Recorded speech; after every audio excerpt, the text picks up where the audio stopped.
अस्सलाम वालेकुम, मुझे नालो माशूक अली है। अवां मुझे यूट्यूब में फेसबुक ॾिसी रहा आहियो। मुझे पोयां ही जो मजमू है सवन की तादाद में जो मानू मौजूद आहिनि। ही कोटमोड़ू चौक शदादपुर जो वो चौक है जिते मानू हमेशा तव्हांखे एहतजाज कंदे नज़र ईंदा, पंहिंजे हक़नि जी हासिलात लाइ ॻाल्हाईंदे तव्हांखे नज़र ईंदा। ऐं उन खां अलावा जेके जलसा जुलूस आहिनि जेके हिते मेड़ाका थींदा आहिनि, पर अॼु जेको हिते पिंडाल जेको सजायल आहे, अॼु जेको ही मेड़ाको आहे, हिकिड़े फ़र्द सरदार अली मक्सी जंहिं शदादकोट में पंहिंजी ज़िंदगी जेका सर्व कई ऐं नंढे खां वठी वॾे माण्हू ताईं जेको उनजी जेका ख़िदमतूं हुयूं ऐं सभिनि सां जेको आजिज़ी वारो जेको रस्तो हुयो ऐं माण्हुनि जी जेका ख़िदमतूं हुयूं, माण्हुनि जी सार संभाल हुई, मालिकी हुई। ऐं अॼु उन जे लाइ जेको हिकिड़ो ताज़ियती मेड़ाको शदादकोट जी सिविल सोसाइटी पारां हिते घुरायो वियो आहे, जंहिंमें अवां ॾिसी सघो था त जेको आहे त हीउ केॾो माण्हुनि जो तादाद आहे, माण्हू केॾी तादाद में हिते मौजूदु आहिनि ऐं कीअं हिते गॾिजी करे पंहिंजे उन शख़्स खे, पंहिंजे उन फ़र्द खे भेटा ॾियण जे लाइ गॾु थिया आहिनि। सरदार मक्सी हिकिड़े फ़िरके सां वाबस्ता माण्हू न हुयो, हिकिड़ी ज़ात सां वाबस्ता माण्हू न हुयो, पर हू शदादकोट जी सिविल सोसाइटी में हिकिड़े गुलाब जे गुल जी हैसियत रखंदड़ हुयो। ऐं उनजी ज़िंदगी ते ॻाल्हाइण जे लाइ जेको मुक़रिन जो वॾो तादाद मौजूदु आहे, जेके उनजा वुरसा आहिनि उहे बि हिते मौजूदु आहिनि स्टेज ते। असां कोशिशि कंदासीं, ॻाल्हाईंदासीं त जेको आहे उनजी ज़िंदगी कीअं गुज़री ऐं सरदार मक्सी खे उन्हनि कीअं ॾिठो ऐं उनजी जेको मौत जो कारण आहे उहो छा हुयो ऐं काश जेको आहे त उहे जेके मसइला हुया, मामलात हुया, अगरि उहे हल कया वञनि हा या उन जे बर वक़्तु जेको आहे त उन्हनि जे लाइ के क़दम कया वञनि हा त जेको आहे त सरदार मक्सी अॼु असां सां गॾु हुजे हा, ॿाहिरि न हुजे हा। अस्पताल बचाओ कमेटी जो जेको चेयरमैन आहे उहो सभ खां पहिरियों उन सां ॻाल्हि ॿोल कंदासीं। मोहम्मद हयात जेको आहे स्टेज ते जेको आहे मौजूदु आहे। मोहम्मद हयात, सरदार जी ज़िंदगी तव्हांजी नज़र में कीअं हुई? अॼु तव्हां जेको आहे त उनजी कमी खे कीअं महसूसु कयो था? सरदार मक्सी हिकिड़ो इंसान दोस्त ऐं इंसान हमदर्द माण्हू हुयो जेको बग़ैर कंहिं फ़र्क़ जे शदादकोट जे हर शहरी जे लाइ हर वक़्तु हाज़िर रहंदो हुयो। ऐं मां ईअं सम्झां त सरदार अली हिकु फ़र्दु न पर हिकिड़ो इदारो हुयो, जेको समाजी इदारो हुयो। उन जूं ख़िदमतूं विसारण जोॻियूं न आहिनि। असीं सम्झूं था त सरदार जो जेको ख़ाल आहे उहो भरिजणु तमामु घणो ॾुखियो आहे। असीं सभु उन जा दोस्त शदादकोट जो शहरु उनजे उन विछोड़े ते जेको आहे तमामु घणे ॾुख ऐं सदमे में आहे।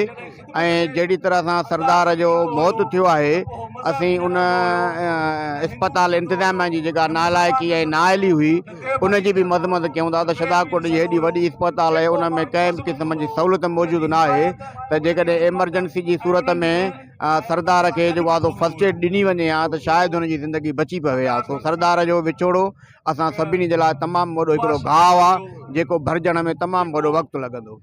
सरदार जो विछोड़ो हिकिड़ो वॾो घाव आहे, उनखे भरिजण में वक़्तु लॻंदो। स्टेज ते मौजूदु शहरी इतिहाद जो जनरल सेक्रेटरी आहे हुबदार मीरजत। हुबदार, तव्हां सरदार सां तमामु वेझो ऐं घणो वक़्तु गुज़ारियो आहे। सरदार जी ज़िंदगी, सरदार कीअं हुयो शदादकोट जे शहर में, आम माण्हुनि सां उनजो वर्ताव कीअं हुयो ऐं तव्हां अॼु जेको आहे हिते जेको आहे ताज़ियती मेड़ाके में मौजूदु आहियो ऐं तव्हां अॼु इंतिज़ामिया खां कहिड़ो मुतालबो कयो था ऐं उनजी ज़िंदगी जे बारे में छा ॻाल्हाईंदव? मां एतिरो चवंदुमि त सरदार जीअं हुन जो नालो सरदार हुयो ईअं ई सरदार हुयो। हू शदादकोट जे लखे माण्हुनि जे दिलनि ते राज कंदो हुयो। सरदार मक्सी असांजो उहो दोस्त भाउ अज़ीज़ हुयो जेको हर माण्हू जे बग़ैर कंहिं फ़िरके, बग़ैर कंहिं माना जेका फ़र्क़ जे माना उन सां गॾु हूंदो हुयो। कंहिंसां बि ॾुख सुख में कॾहिं कंहिंखे अकेलो न छॾियईं। माना हू हर माण्हू खे ईअं सम्झंदो जीअं पंहिंजो भाउ सम्झंदो। ॾुख सुख में राति हुजे, ॾींहुं हुजे, मंझंदि हुजे, कहिड़ो बि मामिलो हूंदो हू ॼण पंहिंजो ज़ाती मसइलो सम्झंदो। उनजे करे शदादकोट जो हर माण्हू अॼु पाण खे जेको आहे माना सरदार जो जेको आहे ॾुख जो इज़हार थो करे। सरदार असांखां विछड़ियो ज़रूरु आहे पर विसरियो न आहे, छो जो विछड़णु हिकिड़ो फितरी अमल आहे पर विसारणु कमी न आहे। सरदार जो जेको ख़ाल आहे उहो शदादकोट में शायदि भरिजी सघे। हू हमेशह जेको आहे इंसानियत सां प्यारु कंदड़ माण्हू हुयो। हर कंहिंखां जेको आहे मज़हबनि खां हटी करे हर माण्हू खे इज़त मोहबत प्यारु ईंदो। उनजे करे अॼु असीं उनजो ताज़ियत मेड़ाको कोठायो आहे। हीअ सभई माण्हू उनजो जेको आहे सो अॼु ॾुख कनि था ऐं सरदार खे सलाम पेश था कनि त अहिड़ो माण्हू असांखां विछड़ी वियो आहे जंहिंजो ख़ाल भरिजणु तमामु ॾुखियो आहे। सरदार बख्शी विछड़ियो ज़रूरु आहे पर विसरियो कोन आहे ऐं उनजो ख़ाल भरिजणु तमामु ॾुखियो आहे ऐं उनजो वेझो संगती जेको आहे त आसिफ़ बख्शी असां सां गॾु मौजूदु आहे। आसिफ़, अॼु ताज़ियती मेड़ाके में सरदार जी कमी महसूसु कयो था, कीअं लफ़्ज़नि जी भेटारींदव? साईं, को लफ़्ज़ ई न आहिनि जो उन जे बारे में ॻाल्हाइजनि, न ॻाल्हाईंदासीं बि नाइंसाफ़ी थींदी। सरदार बख्शी जो ख़ाल त कोई नथो भरे सघे ऐं हीअ जेको ताज़ियती मेड़ाको आहे सरदार बख्शी जे नाम ऐं सरदार बख्शी हर उन ग़रीब जो मज़लूम जो साथी हो। उहो मज़हब नसल इन्हनि खां अलॻि हुयो, भली एलेशियत सां वास्तो रखंदो हुयो पर हर मज़लूम जो साथ ॾींदड़ हुयो। सरदार बख्शी असां खां विछड़ियो आहे पर विसरियो न आहे ऐं असां आला इदारनि खां इहो घुर था कयूं खुदारा शहर शहदाद कोट खे NIC ॾिनी वञे, छो त सिंध बलोचिस्तान जे बॉर्डर ते ही शहर आहे। वॾी महिरबानी। मुतालबो कयूं था चूंडियल नुमाइंदे खां त शहदाद कोट में NICVD यूनिट जो क़याम कयो वञे त जीअं सरदार बख्शी जहिड़ा माण्हू जेके त असां खां जेको आहे त न विछड़नि ऐं जेको उन्हनि जी मौत जो जेको कारण जेको थियो आहे दिलि जे दौरे जे सबबु जेको उन जेको विछोड़ो थियो आहे ऐं हिते शहरनि जो वॾो अंग मौजूदु आहे। ॻाल्हाइण जे लाइ माण्हू लातादाद आहिनि ऐं ज़वार कमेटी जो जेको आहे त अॻुवान आहे ऐं सरदार बख्शी जो तमामु वेझो दोस्त जेको आहे त वहीद तुनियो ऐं उन सां ॻाल्हि ॿोल कंदासीं। अब्दुल वहीद, अॼु सरदार असां सां गॾु कोन आहे, ताज़ियती मेड़ाको आहे, समन जी तादाद में माण्हू मौजूदु आहिनि, उन जे विछोड़े खे तव्हां कीअं था ॾिसो ऐं अॼु जेको आहे त उनखे लफ़्ज़नि में कीअं भेटारींदव? बाबा, सरदार अली बख्शी हिकिड़ो असांजे शहर जो अनमोल हीरो हुयो। सरदार बख्शी जो विछोड़ो तमामु ॾाढो ॾुखियो आहे असांजे लाइ। सरदार जी जाइ भरणु ॾाढी ॾुखी आहे। सरदार जेतिरी शहर में ग़रीब मिसकीन माण्हुनि जी ख़िदमत कई आहे, जेतिरो हिन शहर जे नंढनि मसइलनि ते उथियो आहे, उहे नंढा वॾा मसइला कंहिं ऑफिसर ताईं पुॼाइण, पब्लिक हेल्थ जो ऑफिसर हुजे, म्यूनसिपल जो ऑफिसर हुजे या MPA MNA हुजे, एतिरे क़दुरु जो ख़ुर्शीद अहमद जूणे जेके वञी उते ॿांह वठी चएसि पियो जे अगरि क़यामत में असां खां पुछाणो थींदो त असांजे गुनाहनि जो पुछाणो न थींदो, जेके असां तव्हांखे ॿाहूं ॿधी माण्हुनि खां वोट था वठाए ॾियूं असां खां उन्हनि जो पुछाणो थींदो त बाबा तव्हांजो हिननि खे वोट वठाए था ॾियो, तव्हां असांखे हिन खां कम बि वठाए ॾियो। सो एतिरे क़दुरु बहादुर, एतिरे क़दुरु निवड़त, एतिरे क़दुरु न्याज़मंद माण्हू हुयो। हुन लाइ कुझु लफ़्ज़ न आहिनि जो असां पेश कयूं। उन जो वॾो विछोड़ो आहे असांजे लाइ। ऐं ॾाढा अफ़सरदा आहिनि जेके उनजा वेझा दोस्त आहिनि, गमज़दा आहिनि ऐं ॻाल्हाइण जे लाइ जेको आहे त उनजी दिलि भरिजी थी वञे, जेको आहे त लफ़्ज़ कोन था मिलनि त सरदार बख्शी खे कीअं जेको आहे त भेटारिजे। ऐं इंतिहाई वेझो रहंदड़ जेको आहे त दोस्त ज़ुल्फ़कार बख्शी असां सां गॾु मौजूदु आहे। ज़ुल्फ़कार, सरदार अॼु तव्हां सां असां सां गॾु कोन आहे, अॼु पाण हिते कोटमोड़ी चौक ते उन जे ताज़ियती मेड़ाके में मौजूदु आहियूं ऐं शहदाद कोट में जेके हिते सहूलियतूं आहिनि सिविल सिहत जे हवाले सां उन्हनि जी खोट जे सबबु जेको आहे त हूअं त ज़िंदगी मौत वाक़ई अलाह जे हथ में आहे पर जेके हीला बहाना आहिनि ऐं उहे बि कया वेंदा आहिनि। इंतिज़ामी लेवल ते ॾिठो वञे सिहत जूं सहूलियतूं न हुजण जे करे हीउ जेको मामिलो जेको पेश आयो, तव्हां इन ते छा ॻाल्हाईंदो ऐं कीअं भेटा पेश कंदव? बिस्मिल्लाह रहमान रहीम। जी संजय मीर मुर्तज़ा भुट्टो जिनकलाबी मुंहिंजा साईं, हीअ अॼु जेको असांजो ताज़ियती मेड़ाको आहे उन शख़्सियत जे लाइ आहे जंहिं शख़्सियत जे लाइ जेतिरो बि ॻाल्हाइजे घटि आहे ऐं उन शख़्सियत जूं शहदाद कोट में एॾियूं ख़िज़मत आहिनि, राति हुजे ॾींहुं हुजे, तूफ़ान हुजनि, मींहं हुजनि, मंझंदि हुजे, पर सरदार बख्शी हर मज़लूम अवाम जी ख़िदमत में अॻुभरो रहियो आहे, सदाईं अॻुभरो रहियो। ऐं मौत ज़िंदगी अलाह जे हथ में बराबरि आहे, पर क़ुरान में अलाह हिन हिकिड़े तरफ़ों जेकी बीमारी आहे ॿिए तरफ़ों उन शफ़ा जे लाइ हीला बहाना ऐं दवाऊं ॾिनियूं। पर जेकॾहिं इंसान जी दिलि जी हसरत हुजे त पोइ बिस्तरे ते ई पियो हुजे माण्हू कंहिं बि यकीम नोबीनो न वञे न। सरदार बख्शी जो हिकु तिबी मौत आहे ऐं सरदार बख्शी अज़ीम शख़्स हो। सरदार बख्शी जो मौत हितां जी हॉस्पिटल जी गफ़लत जे करे आहे। जेकॾहिं वार्ड हुजे दिलि जो कुझु न कुझु भला मौत ज़िंदगी हलाए पर दिलि खे त ॾुख न थिए न त बाबा हिते सहूलियत जे बाबति असां जेतिरो ॻाल्हायूं सरदार ते असां वटि लफ़्ज़ न आहिनि। जेतिरो ॻाल्हाइजे सरदार बख्शी जे हवाले सां उहो घटि आहे ऐं असांजो सियासी समाजी अॻवान मीर गैबी ख़ान मौजूदु आहे। मीर साहब, सरदार बख्शी हिकु उहो फ़र्दु हुयो जेको पहिरें पंधु घुमण वारो माण्हू हुयो, सभिनी सां न्याज़ निवड़त ॿाहुनि ॿधण जो रस्तो हुयो।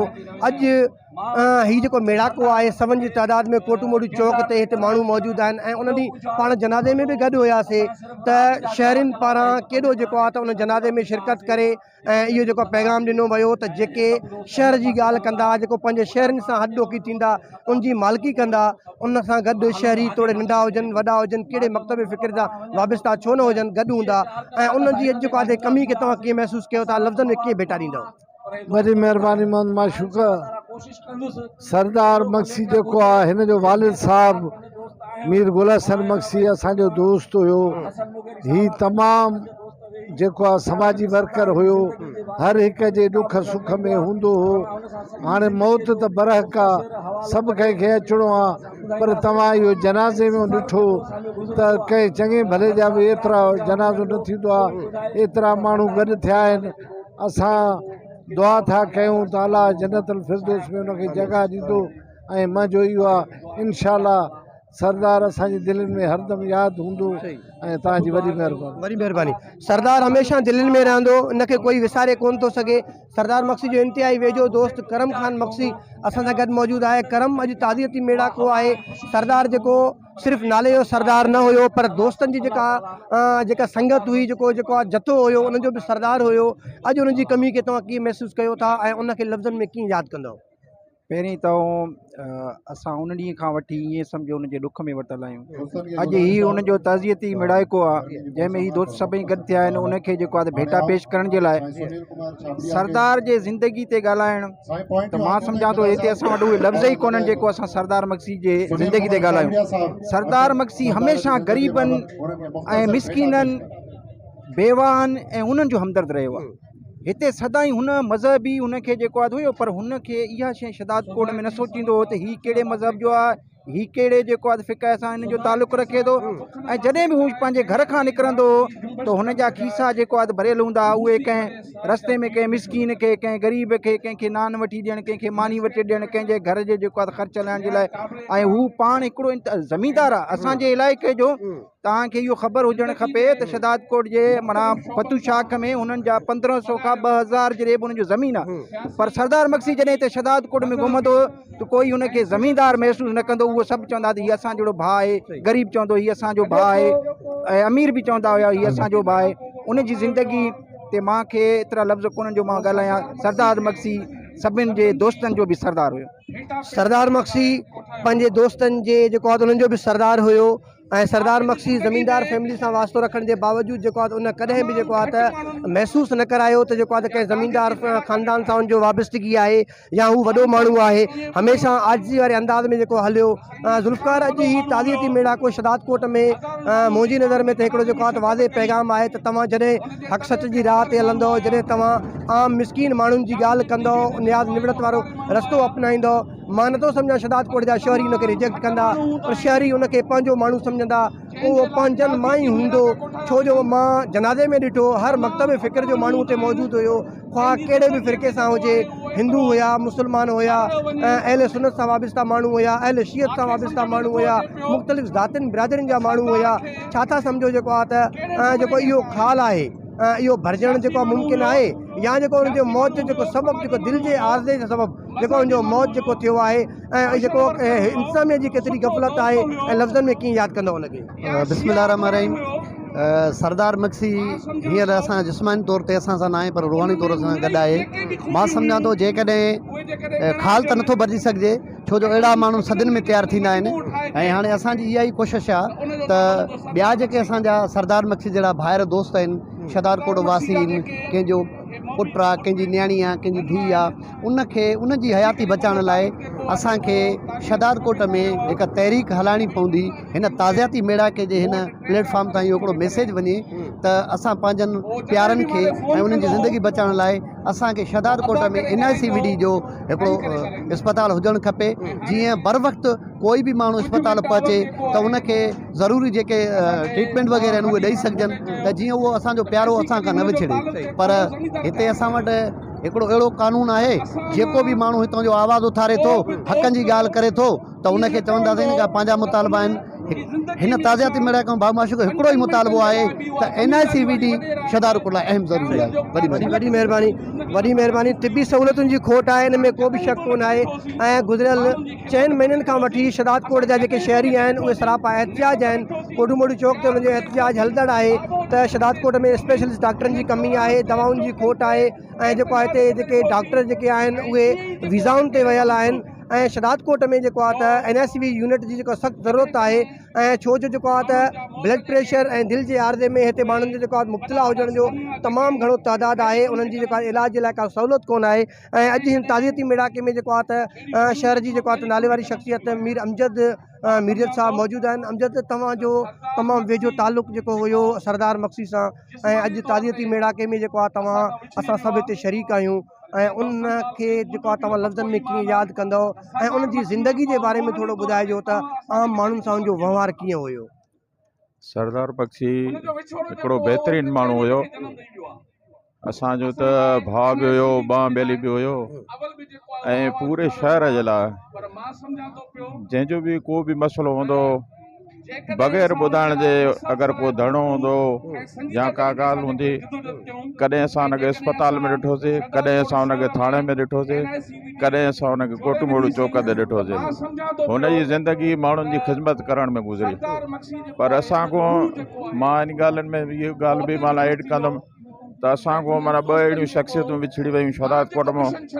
हिकिड़ो पहिरियों त भाईजान आसिफ जमाली साहब ऐं ॿियो किरदार सरदार अली बख्शी साहब, जेके इहे 2 अहिड़ा ख़ाल पइजी विया असांजे शहर में जेके पूरा नथा थी सघनि। आसिफ बख्शी ऐं सरदार मक्सी त वाकई अहिड़ा किरदार जेको हुया, पर ही जेके ज़वार सरदार मक्सी जेको आहे पर हिते जेके सहूलियतुनि जी जेका खोट आहे उन जे बारे में तव्हांजो छा मुतालबो हूंदो? मुतालबो त ॾिसो था, इहो 3 महीना 4 महीना गुज़री विया आहिनि, दोस्त रोडनि रस्तनि ते आहिनि। इहे मुतालबो इहो ई आहे त हिते जेकी खोट आहे, दवाउनि जी खोट आहे, माण्हू पाण घुमी वञनि था। जीअं इन खां अवल असांजो मोहम्मद मीराणी साहिबु उहो बि पाण हली वियो अस्पताल, पर जॾहिं उतां आंदो वियो त हुनखे लाश आंदो वियो। कोई बि हिते तजुर्बेकार डॉक्टरनि लाइ कोई बि लाइ सभु जो सभु बसि तव्हांखे बाह में सूर हुजे, पेर में सूर हुजे, 2-3 मिंट झले करे तव्हांखे चवंदा बाबा लाड़काणे वञो। हिते काई बि सहूलियत न आहे। शहदाद कोट जी अस्पताल रेफर अस्पताल बणिजी वई आहे। जेको मरीज़ हिते वञे थो उनखे जेको आहे त फौरी तौर ते उनखे इहो चई करे ॿाहिरि मोकिले वञे था लाड़काणे वञो। असांजो शिया जेको आहे त तंज़ीम सां वाबिस्ता जेको आहे त साईं अकबर शाह सां मौजूदु आहिनि। साईं, तव्हां सरदार सां तव्हांजी तमामु घणी जेको आहे त वाबिस्तगी वेझड़ाई रही आहे ऐं अॼु ताज़ियती मेड़ाके में मौजूदु आहियो। अॼु उन्हनि जी कमी खे कीअं था महसूसु कयो, लफ़्ज़नि में कीअं उनखे भेटारींदव? बिस्मिल्लाह रहमान रहीम। सरदार मक्सी मुंहिंजो क्लास फेलो पहिरीं जमायत खां वठी असां गॾु पढ़िया हुआसीं, दोस्त हुयासीं।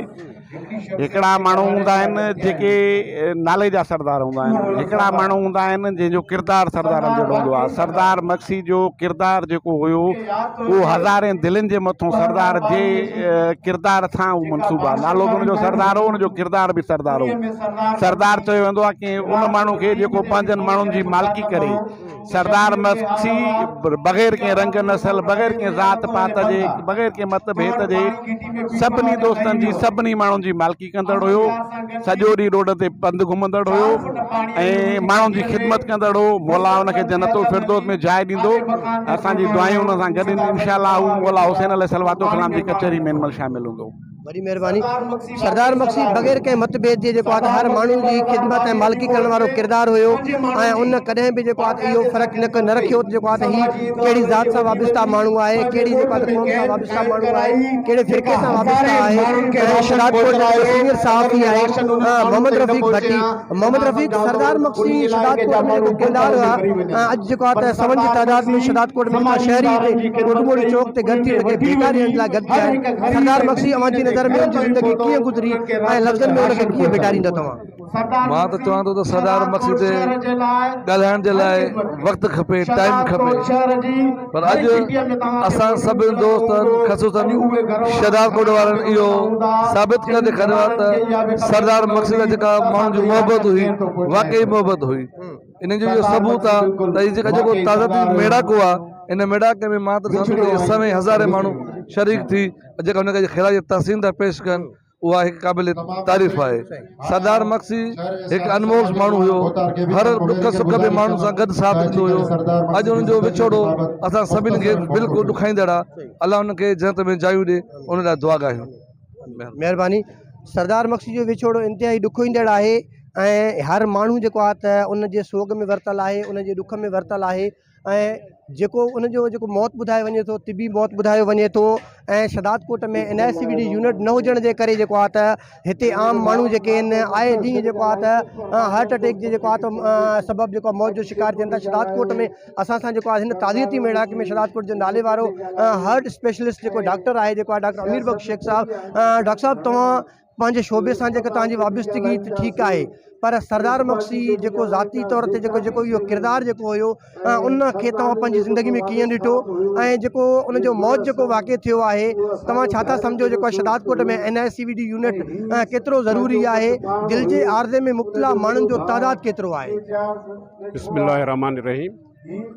माशूक़ भाउ, तुंहिंजी महिरबानी जो ॿ अखर मां चई सघां थो। हिन दोस्त खे, हिन यार खे विसारण जे लाइ त घणो टाइम लॻंदो, पर अफ़सोस आहे असांखे शहदाद कोट में इहा सहूलियत न हुजण जे करे असांजे वस जेका आहे ख़िदमत पंहिंजे वसार असां ॾियूं था, पंहिंजो जेको बि प्रोटोकॉल आहे। पर असल में जेॾी महिल सरदार मक्सी खे इस्पताल ॾे खणी आया उन वक़्तु जेका मां ॾे ECG व्हाट्सअप कई, उन में बि हुनखे सीवियर अटैक आयल हो। पोइ उते ई दोस्तनि जे विदिन 10 मिनट्स दोस्तनि ॿुधायो त हिते सरदार मक्सी एक्सपायर थी वियो आहे। मां ओॾी महिल ई जेको आहे उते पहुतुमि। उते मां जेॾी महिल पहुतुमि त वाक़ई सरदार असां खां विछड़ी वियो। बहरहाल हाणे इन शइ जे लाइ असांजे शहर शहदाद कोट खे वॾी ज़रूरत आहे। जेकॾहिं इहा ज़रूरत पूरी कई वञे त मथियनि जी बि महिरबानी आहे ऐं असां शहर वारनि ते बि उन्हनि जो थोरो आहे, ऐं इहो थोरो जेकॾहिं कनि त वॾी बेहतरीन ॻाल्हि आहे। हिते NICVD यूनिट जी जेका ॻाल्हि असां कयूं था, क़याम जी ज़रूरत आहे। तव्हां जेको आहे जंहिं शोबे सां वाबिस्त आहियो, हिते मरीज़नि जो रेशो घणो आहे तव्हांजी नज़र में? मरीज़नि जो रेशो आहे ॾिसो, असांजे शहर शहदाद कोट में सिंध बलोचिस्तान जा पेशेंट जेके अचनि था एवरी डे, जेकॾहिं मां पंहिंजी मोबाइल ते डेटा ॾेखारियां, जेके मां पेशेंट रेफर थो कयां, जेके अटैक जा पेशेंट जेके रेफर कंदो आहियां NICVD में, उन्हनि जा मां टोटल पंहिंजो असांजो ग्रुप ठहियलु आहे डॉक्टर्स जो NICVD वारनि सां अटैचमेंट में। पोइ उहे उते जेॾी महिल पेशेंट्स खे ॾिसनि था ऐं असां प्रोटोकॉल ॾेई उन्हनि खे रेफर था कयूं, त मुंहिंजो बसि हाणे अलाह जे तरफ़ों उन्हनि खे जेकॾहिं हयाती मिले थी त बची था वञनि, बाक़ी न त जेको आहे न घणो सफ़र करिणो थो पए पेशेंट खे। असां तक वारनि खां असांजा MPA, असांजा MNA, असांजे शहर जा जेके बि सोसाइटी जा माण्हू आहिनि, सभई गॾिजी जेकॾहिं इन शइ खे असां हिते करे वठूं त उहो बहितर थींदो। वॾी महिरबानी, वॾी महिरबानी। ऐं इंडियन नुमाइंदनि खे घुरिजे जेको आहे शहदाद कोट में जेको आहे NICVD यूनिट जो जेको आहे त क़याम कयो वञे त, ऐं छो त हिते जेको आहे मरीज़नि जो तइदादु आहे उहो तमामु घणो आहे ऐं उन जे बावजूदि जेको आहे त उन्हनि जो चवणु इहो आहे त हिते मरीज़नि जो तमामु घणो तइदादु हुजण जे करे जेको आहे जेके रेफर कयो वञे थो त लाड़काणे पहुचण खां पहिरियों उहे माण्हू जी मौत वाक़ई थी वञे थी। ऐं अॼु जेको ही मेड़ाको आहे, सवन जी तइदाद में जेके माण्हू पेश थी जेको आहे हिते भेटा पेश कई आहे। सरदार मक्सी नंढे जेको आहे त हिकिड़ो नंढो माण्हू हुयो, ग़रीब माण्हू हुयो, नंढो ज़मीनदार हुयो, पर जेको हुनजो आजी वारो रस्तो हुयो तमामु जेको आहे त माण्हुनि खे जेको आहे त उनखे ईअं महसूसु थींदो हुयो त हू मुंहुं मज़ा आहे। अॼु हर माण्हू गमज़दा आहे, उनखे भेटा पेश करण जे लाइ जेको आहे त सभु माण्हू मौजूदु आहिनि। पर सभिनी जो मुतालबो इहो ई आहे त शहदाद कोट में NICVD यूनिट जो क़याम कयो वञे त जीअं सरदार मक्सी जेको आहे दिलि जे जेको दौरे में असां खां विछड़ी वियो आहे, अहिड़ा जेका ॿिया जेके दोस्त आहिनि उहे असां खां विछड़ी वञण खां जेको आहे त उहे बची सघनि, उन्हनि जी ज़िंदगी बची सघनि। ऐं चूंडियल नुमाइंदनि खां मुतालबो कयो आहे त शहदाद कोट में जेको सिहत जी जेका इस्पताल में जेको आहे सिहत खाते में इस्पताल में दवाउनि जी खोट आहे, डॉक्टरनि जी कमी आहे, स्पेशलिस्ट डॉक्टरनि जी कमी आहे, उनखे पूरो कयो वञे ऐं NICVD यूनिट जो क़याम करे माण्हुनि जी जेके तकलीफ़ूं आहिनि उनखे ख़तमु कयो वञे। वॾी महिरबानी।